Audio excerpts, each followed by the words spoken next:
There's a moment in aviation that few people talk about. It's not the explosion, not the blaring alarm, not even the impact itself. It's the moment just before. The silence. A cockpit is usually a symphony of sound. The steady hum of the engines, the crackle of the radio, the beeps and chirps of 100 different instruments. But just before many aviation accidents, a different kind of silence descends. It's a silence born of hesitation, of disbelief. It's the silence where something feels deeply wrong, but no one dares to say it out loud. This is the silence before impact, and tragically, it has claimed more aircraft than mechanical failure ever has. Aviation is one of the most technologically advanced industries on the planet. Modern aircraft are marvels of engineering, built with layers upon layers of redundancy. Systems have backups, which have their own backups. Potential failures are anticipated and designed for, yet accidents still happen. Why? Often it's not because the aircraft stopped flying, but because the humans inside stopped communicating. When investigators analyze accidents, the flight data recorder tells one story, the story of the machine. But the cockpit voice recorder tells another, more human and often more chilling story. You hear it again and again in the transcripts.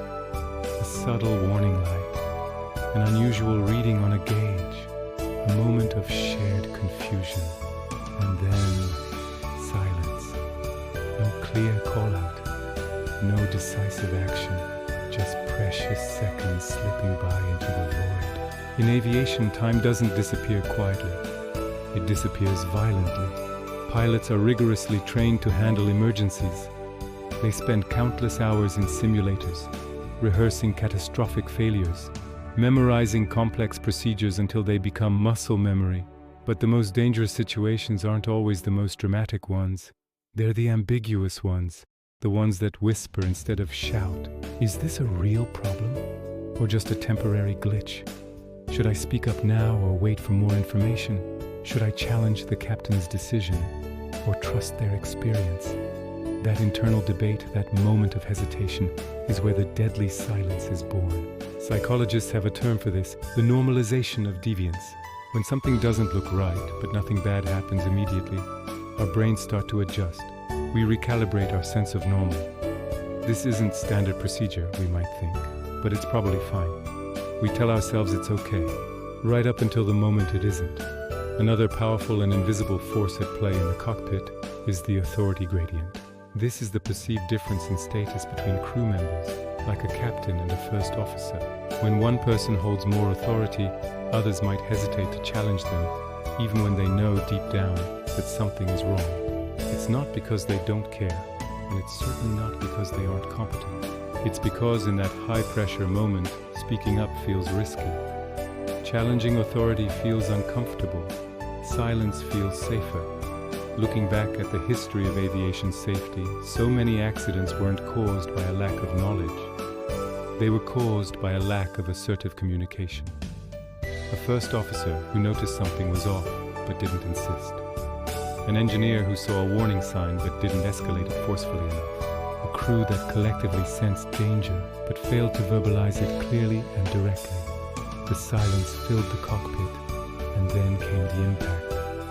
What makes this so profoundly disturbing is that the signs were almost always there, scattered like breadcrumbs leading to disaster. A descent rate that was just slightly too high, an airspeed that was slowly, almost imperceptibly bleeding away, a critical checklist item that was left incomplete.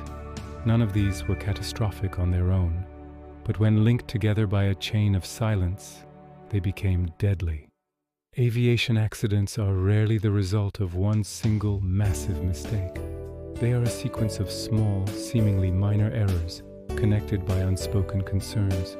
This is precisely why modern aviation training places such an enormous emphasis on something called crew resource management, or CRM.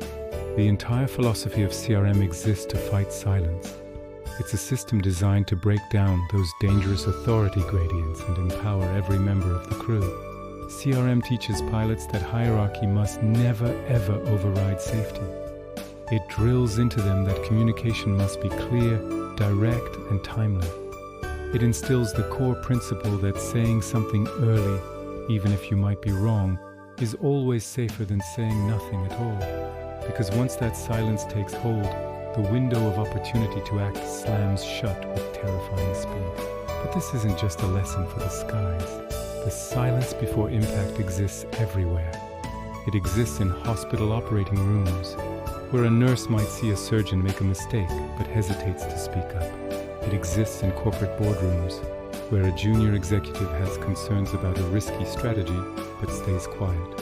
It exists in nuclear power plant control rooms, in engineering labs, in any high-stakes environment where pressure, hierarchy, and uncertainty collide.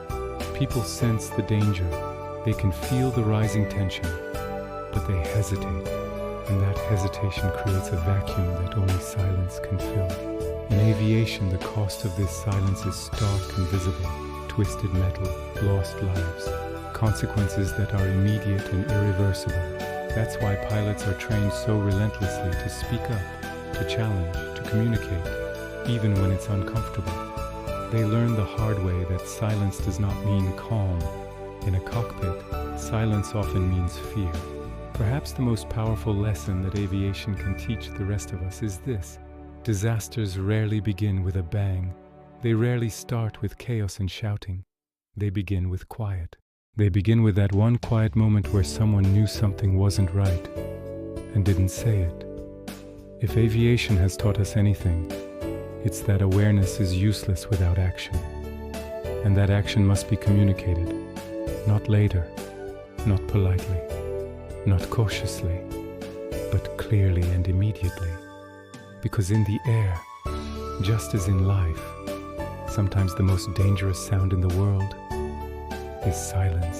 If this video made you see things a little differently, please like, subscribe, and maybe share it with someone who values safety and communication. Because recognizing the silence before impact is what gives us the power to make a different choice. Thanks for watching.